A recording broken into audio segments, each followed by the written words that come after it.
लोगों का सवाल था कि क्या पत्नी कई अलग अलग केसों में भरण पोषण का आदेश ले सकती है और क्या कोर्ट ऐसा आदेश करता है। जैसे कि डीवी में पत्नी को पहले ही मेंटेनेंस का आदेश हो गया है, फिर हिंदू मैरिज एक्ट में 125 में पत्नी ने अलग से एप्लीकेशन लगाई है और फिर से मेंटेनेंस की मांग की है। तो क्या कोर्ट फिर से उसे मेंटेनेंस का आदेश करेगा? और क्या पत्नी को अलग अलग केस में, अलग अलग स्टेट में, कई बार ऐसा भी होता है कि एक केस किसी दूसरे राज्य में हुआ है, दूसरा पत्नी किसी और स्टेट में जाकर रहने लगती है, वहां से कर देती है, तो ऐसे में क्या उन्हें तो अलग अलग या एक से अधिक केसों में भरण पोषण देना पड़ेगा? पत्नी को सिर्फ एक ही बार मेंटेनेंस देना है, एक ही केस में। अगर कोई आदेश पहले से हुआ है और फिर से पत्नी ने मेंटेनेंस की एप्लीकेशन लगाई है और मेंटेनेंस की मांग की है, तो आपका जो पहले का आदेश हुआ है वो आपको कोर्ट के समक्ष संज्ञान में लाना होगा।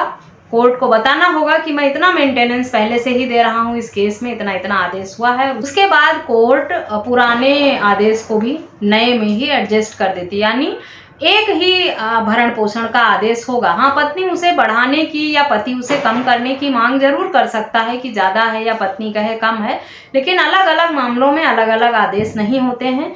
एक ही साथ एडजस्ट करके, समायोजित करके एक ही मेंटेनेंस का फैसला होता है और वही पति को पे करना होता है। एक से अधिक बार पत्नी अलग अलग मेंटेनेंस का केस करके अलग अलग आदेश नहीं ले सकती, और अगर लिया है तो आप उसे रद्द करा सकते हैं।